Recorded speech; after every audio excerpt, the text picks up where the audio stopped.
My daughter returned after 3 years studying abroad and found me sitting in complete darkness.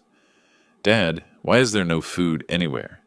Your pension is $3,800 a month. Suddenly my daughter-in-law appeared with a smug smile and coldly declared, I decide how every penny gets spent. My daughter slowly removed her earrings and did something that left everyone speechless. But what I'm about to tell you, what really happened in this house, is far more twisted than anyone could imagine. Before I reveal what happened next in that cold, dark house, please comment below and tell me where you're tuning in from today.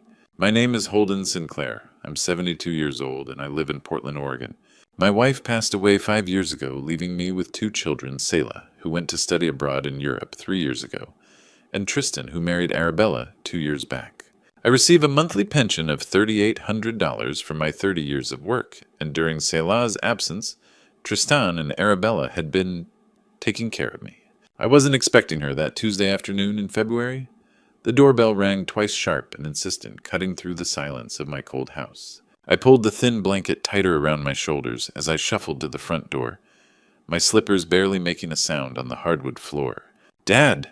Selah's voice cracked as she took in my appearance. I watched her eyes widen, traveling from my gaunt face down to my clothes hanging loose on my shrinking frame. The shock in her expression told me everything I'd been trying to ignore for months. She pushed past me into the living room, her suitcase forgotten on the porch. Dad, why is it so dark in here and cold? Her breath formed small clouds as she spoke, and I realized she was right. The house felt like a tomb. The thermostat, I mumbled, gesturing weakly toward the hallway. It's been acting up. But Selah was already moving toward the kitchen, her footsteps quick and determined. I heard the refrigerator door open, followed by a sharp intake of breath that made my stomach clench with shame. Dad. Her voice was hollow when she returned, holding up an empty milk carton and 3 packets of ketchup. Where is your food? I opened my mouth to give her the excuse I'd been practicing for months. Something about not being very hungry lately, about preferring lighter meals. But the words died in my throat when I saw the thermostat reading she was staring at 52 degrees. Dad, where's your food? Your pension is $3,800 a month. Her voice rose with each word, a mixture of confusion and growing anger. That's when I heard the familiar click of heels on hardwood, and my heart sank.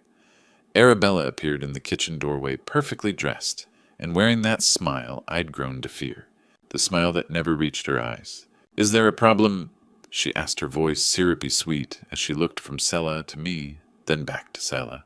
Yes, there's a problem, Selah said, her voice steady despite the fire in her eyes. Why is my father starving? Arabella leaned against the doorframe like she had all the time in the world. Well, someone has to manage that money responsibly. Your father would just waste it if we let him have access to it. Besides, she paused, that cold smile spreading wider, I control every single dollar he receives. The words hung in the air like poison. I watched my daughter's face go completely blank, and I'd seen that expression only once before, when she was 12, and Tommy Richardson had pushed her little brother off the playground swing. She'd walked up to Tommy with that same empty calm and broken his nose. Slowly, deliberately, Selah reached up and removed her earrings, placing them carefully on the kitchen counter. The small action sent ice through my veins. She grabbed my arm gently but firmly. Dad, we're going to the hospital. Right now. 20 minutes later, we were sitting in the emergency room at St. Mary's Hospital. The fluorescent lights felt harsh against my eyes as a nurse approached with her clipboard. What brings you in today? My father has severe weight loss and appears malnourished, Selah said steadily. I've been abroad for 3 years and just found him like this. The nurse's expression shifted as she studied my hollow cheeks and hanging clothes. How much weight has he lost? He used to weigh 165, maybe 120 now. Within minutes, I was on an examination table facing Dr. Augustus Kane, a man with kind eyes and a salt and pepper beard. When he placed me on the scale, the numbers glowed red, 118 pounds. Selah gasped from the corner. When did you last weigh 165? He asked. Over a year ago. His examination was thorough, but gentle. Blood pressure, heart rate, skin condition. His expression grew more serious with each test. We need comprehensive blood work and imaging, he said quietly. 2 hours later, he returned with results that made Selah sink into her chair. Your father is suffering from severe malnutrition. His vitamin D is almost non-existent. B12, critically low. His protein levels show his body has been consuming muscle tissue to survive. He looked directly at Sella. This is prolonged nutritional deprivation. That's when Theodora Ashford knocked. The hospital social worker was a woman in her 50s with steel gray hair and experienced eyes. I've reviewed your father's case. This fits the pattern of elder financial abuse and neglect. I'm required to document this and file with Adult Protective Services. She asked detailed questions while photographing my condition each click, preserving evidence of systematic neglect. The medical documentation is crucial, she explained to Sella. These records photographs test results. They paint a clear picture. The weight of it all pressed down on me. 47 pounds lost over more than a year. Critical vitamin deficiencies. My body eating itself to survive. The clinical terms made it real in a way I'd been avoiding. How long? I whispered to Dr. Kane. At this rate of decline, without intervention, maybe 6 months before organ failure? Sella's hand found mine squeezing tight. 6 months. Arabella's timeline was becoming clear. We need to get you stabilized, Dr. Kane continued. IV fluids, vitamin injections, nutritional supplements. But this level of neglect? He shook his head. Someone was controlling your access to food. Theodora finished her documentation with practiced efficiency. I've seen cases like this before. The pattern is always the same. Isolation, financial control, gradual starvation. Your daughter arriving when she did likely saved your life. The fluorescent lights suddenly felt less harsh, more like hope cutting through darkness. For the first time in months, people were listening. People were documenting. People were believing what I'd been too ashamed to say out loud. What happens now? Sella asked. Now we build a case, Theodora replied. Medical evidence, financial records, witness statements. Everything we need to stop this from happening to anyone else. Dr. Kane handed Sella a thick folder of medical records. You'll need these, he said quietly, for the lawyers. The next morning, my daughter had already found attorney Lysander Gray. Lysander Gray's office smelled of leather and old books, the kind of place where serious conversations happen behind closed doors. Diplomas lined the mahogany-paneled walls, and afternoon sunlight filtered through heavy curtains, casting long shadows across his massive desk. Elder abuse cases are unfortunately common, he said, adjusting his wire-rimmed glasses as he reviewed the medical records Sella had spread before him. But this level of systematic neglect, he shook his head grimly, this is attempted murder. The words hit me like a physical blow. Murder. I'd been thinking of it as Arabella being difficult, maybe taking advantage. But hearing it named for what it truly was made something shift inside my chest. What we need now is financial documentation, Lysander continued, opening a legal pad. Bank statements, pension records, any paperwork showing who has access to your accounts. Salah pulled out her laptop. I started gathering information this morning. Dad's pension goes directly to his checking account at Pacific Northwest Bank. Within an hour, we were sitting across from a bank manager named Patricia, who pulled up my account history on her computer screen. The color drained from her face as she scrolled through the transactions. Mr. Sinclair, are you aware that $2,800 is withdrawn from your account every month? $2,800. I felt dizzy, but my pension is $3,800. Yes, sir, which leaves you with $1,000 monthly for all living expenses. Patricia's fingers clicked rapidly across her keyboard. This pattern goes back 36 months. Sela leaned forward, her voice tight. Show us where that money went. The screen filled with transaction details. Nordstrom, $800. Neiman Marcus, $1,200. A travel agency charge for $4,500, labeled Bahamas Getaway. Restaurant charges at Portland's most expensive establishments, sometimes 3 or 4 times a week. $1,000, I whispered, staring at the screen. To live on, rent, utilities, food, medication, Lysander said, making notes. Impossible in today's economy, especially for someone with health issues. Patricia continued scrolling. There's also this. She pointed to a recurring monthly charge of $420 to Mutual Life Insurance Company. I don't have life insurance, I said. Someone does, Lysander replied darkly. We spent 2 hours documenting everything. 36 months of systematic theft. Luxury purchases while I rationed crackers. Vacation packages while I wore 3 sweaters indoors. The mathematics were brutal. Approximately $100,000 stolen over 3 years. We need to set up a new account immediately, Lysander advised. One that only you control, Mr. Sinclair. We'll redirect a portion of your pension there while we build the case. At a different bank across town, I signed papers with shaking hands. For the first time in years, I would have access to my own money. The bank officer, a kind woman named Sarah Martinez, helped me set up online access. Your daughter can help you monitor this, she said gently, but only you have signature authority. As we left the bank, Salah's phone buzzed with a text from Lysander. Found something disturbing in the insurance records. Need forensic accountant ASAP. Back in his office, Lysander was pacing. This isn't just theft, it's a comprehensive financial abuse scheme. The insurance policy, the systematic draining of assets, the timing. He stopped pacing and looked directly at me. We need a forensic accountant, Lysander said, reaching for his phone. 3 days later, when Penelope Ravencroft called us back, her voice was trembling. Mr. Sinclair, Penelope said over the phone, you need to sit down for this. I was already sitting in Lysander's office, but something in her tone made me grip the armrests of my chair tighter. Salah moved closer, her face tense with anticipation. I've traced every transaction over the past 3 years. Penelope continued, her voice steady despite its earlier tremor. The luxury spending is extensive. A $4,000 Hermes handbag purchased last Christmas. A $12,000 vacation package to the Bahamas in March. Designer shoes, jewelry, spa treatments. All charged to accounts linked to your pension. Selah's jaw clenched. While my father was rationing crackers. It gets worse, Penelope said. I also performed computer forensics on your home system, Mr. Sinclair. With your permission, of course, as documented in the legal papers you signed. I nodded, though she couldn't see me through the phone. What did you find? Search histories, extensive ones, all traced to your daughter-in-law's user profile. There was a pause, and I could hear papers rustling. The earliest searches date back 24 months right after she married your son. My stomach dropped. What kind of searches? Average life expectancy, 72-year-old male.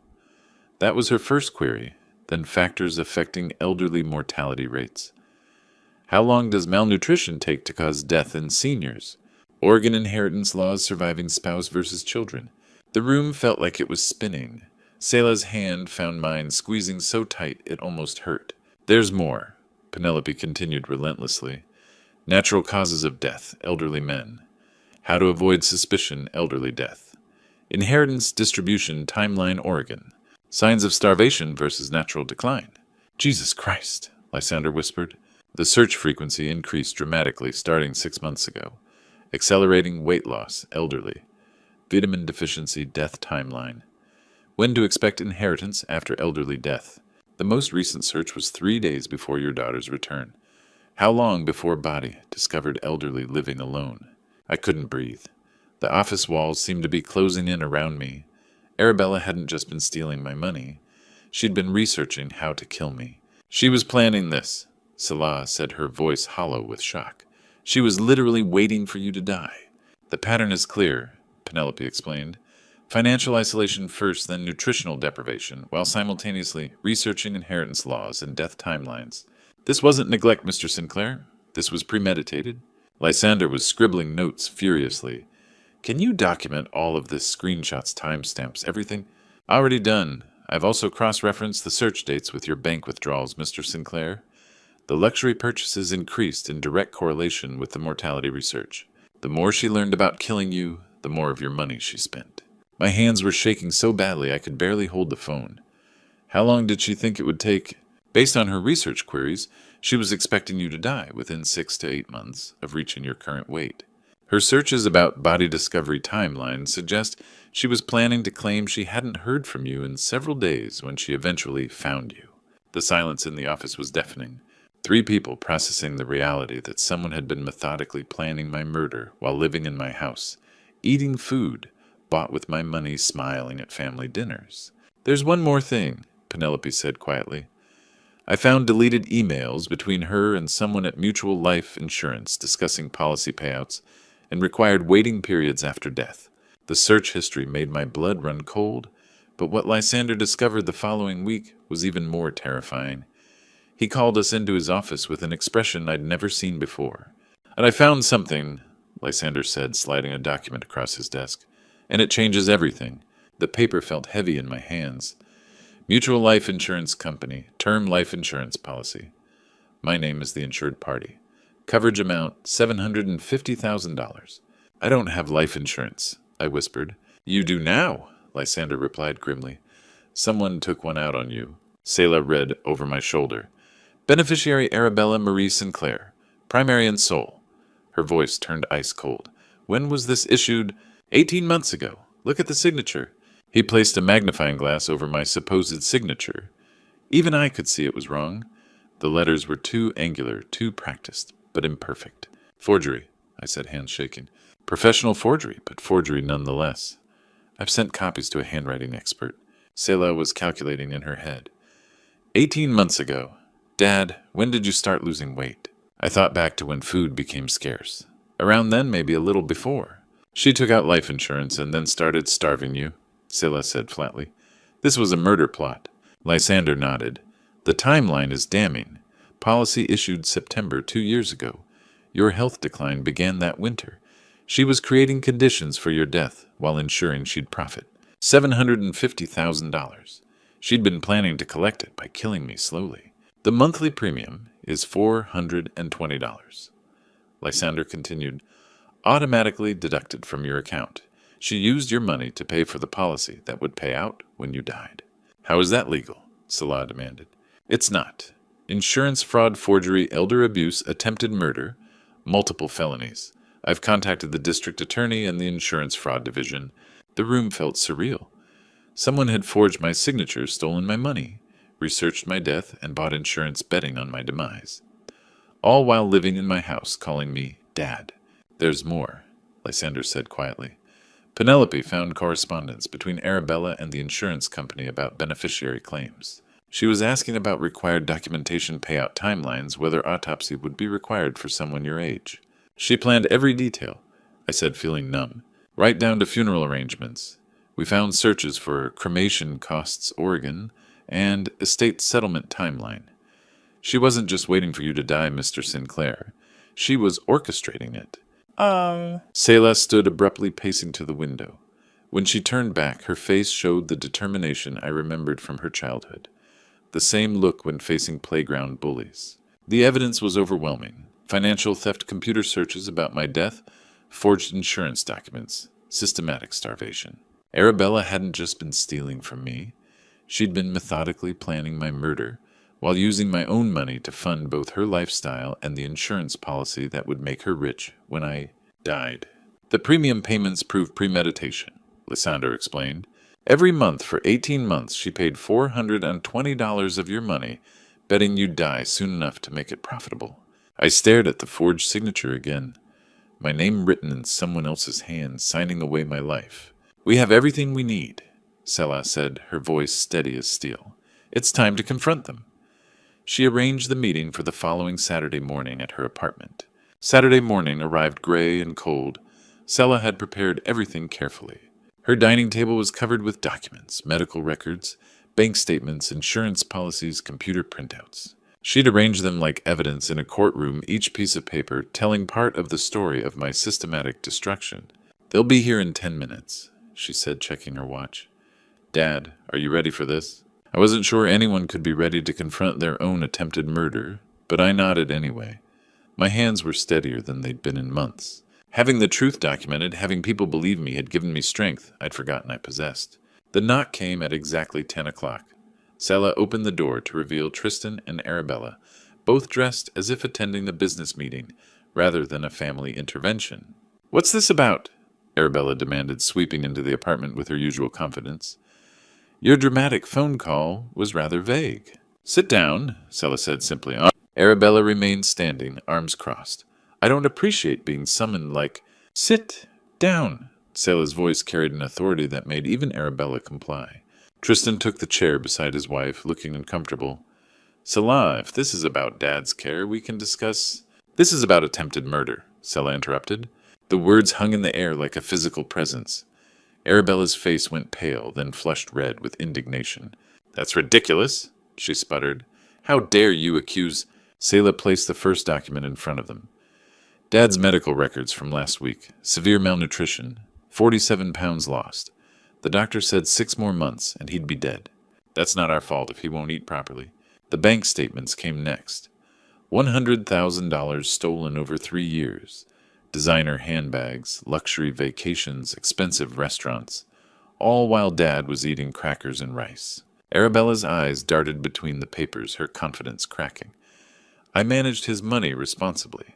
This is your search history. Salah's voice was deadly calm as she displayed the computer printouts. Average life expectancy, 72-year-old male. How long does starvation take, elderly? Oregon inheritance laws. Tristan leaned forward reading the searches. His face went ashen. Arabella, what is this? It's manipulation, Arabella shot back. She's twisting innocent research. And this, Salah continued relentlessly, is a life insurance policy for $750,000, taken out on Dad's life 18 months ago, with a forged signature. You're the sole beneficiary. The silence was deafening. Tristan stared at the insurance policy, his hands shaking as he read his father's forged signature, his wife's name as beneficiary. You were planning to kill him, he whispered. That's insane. Arabella stood up abruptly. You can't prove any of this means. We can prove all of it, Scylla said. Forensic accountants, handwriting experts, computer specialists, medical professionals. We have 18 months of evidence showing systematic financial abuse, nutritional deprivation, and premeditated murder planning. Tristan looked at his wife as if seeing her for the first time. Oh my God, he said slowly. Oh my God, what have we done? Arabella turned on him. You didn't know anything about... She stopped, realizing she'd just admitted guilt. You have 24 hours, Sela said quietly. Confess to the district attorney, return the stolen money, and cooperate fully.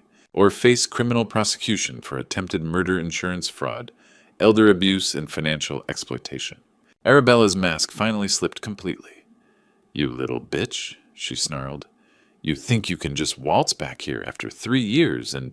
I'm saving my father's life, Sela replied calmly. Something you should have been doing. Arabella stormed toward the door, then turned back with venom in her eyes. You'll never prove intent. You'll never make this stick. My lawyer will tear this apart. Your lawyer will advise you to take the plea deal, Sela said, because attempted murder carries 25 to life in Oregon. Arabella stormed out screaming threats about lawyers. 6 months later, I sat in the Multnomah County Courthouse, watching my daughter-in-law face the consequences of her actions. The courtroom was smaller than I had expected, but the weight of justice felt enormous. Oak-paneled walls rose toward a high ceiling, and morning light filtered through tall windows, casting long shadows across the gallery. I sat in the front row behind the prosecution table, Salah beside me, both of us watching as Arabella entered with her defense attorney. She looked different, thinner, paler, her usual designer clothes replaced by a simple gray suit. Her lawyer, a sharp-faced man named Peterson, whispered urgently in her ear as they took their seats at the defendant's table. The people versus Arabella. Marie Sinclair. The bailiff announced as Judge Patricia Hendricks entered. She was a woman in her 60s with silver hair and eyes that had seen every kind of human cruelty. District Attorney Mike Turner rose for his opening statement. Ladies and gentlemen of the jury, this case is about greed, manipulation, and attempted murder. The defendant systematically starved an elderly man while stealing his money and forging insurance documents, all while researching how long it would take him to die. The evidence presentation took 2 days. Medical records showing my 47-pound weight loss, bank statements documenting the $100,000 in theft, computer forensics displaying Arabella's searches about elderly mortality rates and inheritance laws. Dr. Augustus Kane testified about my condition when Sela brought me to the hospital. In 30 years of practice, I've rarely seen such severe malnutrition in someone with adequate financial resources. This was systematic deprivation. Penelope Ravencroft walked the jury through the financial analysis, showing luxury purchases made with my pension money while I was rationing food. The defendant spent $4,000 on a single handbag while Mr. Sinclair was eating crackers for dinner. But the most devastating testimony came from my own son. Tristan took the witness stand looking like he'd aged years in months. His voice cracked as he spoke. I saw my father getting thinner, saw the house getting colder, saw the empty refrigerator. My wife told me he was just being stubborn, refusing to eat properly. I wanted to believe her because believing her was easier than facing what was really happening. Did you know about the insurance policy? The prosecutor asked. No, I found out the same day as everyone else. When I saw my father's forged signature, when I realized my wife had been planning his death, He broke down completely. I failed him. I failed my own father. Arabella's defense tried to paint her as a concerned daughter-in-law, overwhelmed by caregiving responsibilities. They claimed the searches were innocent research. The financial management was necessary. The insurance policy was for my protection. Judge Hendricks wasn't buying it. Mr. Peterson, she said during closing arguments, your client researched how long starvation takes to kill an elderly person, while systematically denying that person food. She forged insurance documents worth $750,000 while spending his money on luxury items. This constitutes attempted murder through systematic neglect. The jury deliberated for 3 hours. Guilty on all counts, the foreman announced. Elder abuse, financial exploitation, insurance fraud, and attempted murder. Judge Hendricks showed no mercy during sentencing. Mr. Sinclair trusted you with his care, and you betrayed that trust in the most heinous way possible. 8 years in state prison. $750,000 in restitution. This sentence cannot be reduced or suspended. Arabella finally broke down as the bailiff approached with handcuffs. Please, she sobbed. I never meant for it to go this far. I just needed the money. Please. You researched my death timeline, I said quietly, speaking to her for the first time since the confrontation. You calculated how long I'd live. You were waiting for me to die. As I watched Arabella being led away in handcuffs, I expected to feel satisfaction. Instead, I felt something unexpected. Guilt. In the months that followed, this feeling only grew stronger. The guilt was eating at me. Everyone said I should feel vindicated, but something felt wrong. Dad Yuan Salah kept telling me as we sat in her living room where I'd been staying since the trial. Arabella got what she deserved. Justice was served. But justice didn't explain why I woke up every morning with a knot in my stomach. It didn't explain why watching her led away in handcuffs had felt less like victory and more like recognition. I'd gained back 20 pounds since moving in with Sela. My cheeks had color again, my clothes fit properly. By all measures, I should have been grateful, relieved, ready to move forward. Instead, I found myself staring out windows for hours, lost in thoughts I couldn't quite grasp. You're processing trauma, the therapist Sela had found explained during one of our sessions. What happened to you was severe abuse. These feelings are normal. But they didn't feel normal. They felt familiar. The déjà vu started small. Walking past Salah's kitchen, I'd suddenly smell coffee and hear voices from another time. Watching her pay bills at her dining table, I'd see different hands, different papers, different faces. The present kept bleeding into memories I couldn't quite access. One evening, Salah was showing me photos on her laptop. Pictures from her time in Europe, trying to fill in the 3 years we'd lost. A photo of her in a cafe in Prague made me freeze. You look like your Aunt Margaret in that one, I said without thinking. Selah looked confused. Dad, I don't have an Aunt Margaret. The words had come from somewhere deep, automatic, and certain. But she was right. My sister had been named Patricia, not Margaret. Patricia had died in a car accident when Selah was 10. So who was Margaret? The fragments started coming more frequently after that. Sitting in Salah's garden, I'd suddenly remember a different garden, different flowers, a woman's voice calling, Holden dinner's ready. But it wasn't my wife's voice. It wasn't anyone I could place. During a grocery trip with Selah, I found myself in the cereal aisle, staring at boxes of cornflakes, overwhelmed by a memory of someone else's hands, someone else's cart, someone else's desperate calculations about making food last until the next pension check. Dad, Salah's voice seemed to come from far away. Are you okay? I wasn't okay. The memories were getting stronger, more vivid, more disturbing. I remembered being 42 years old, standing in a kitchen that wasn't mine, arguing with a woman about money. I remembered feeling frustrated, overwhelmed, justified in my anger. But the details were wrong. In these memories, I wasn't the victim.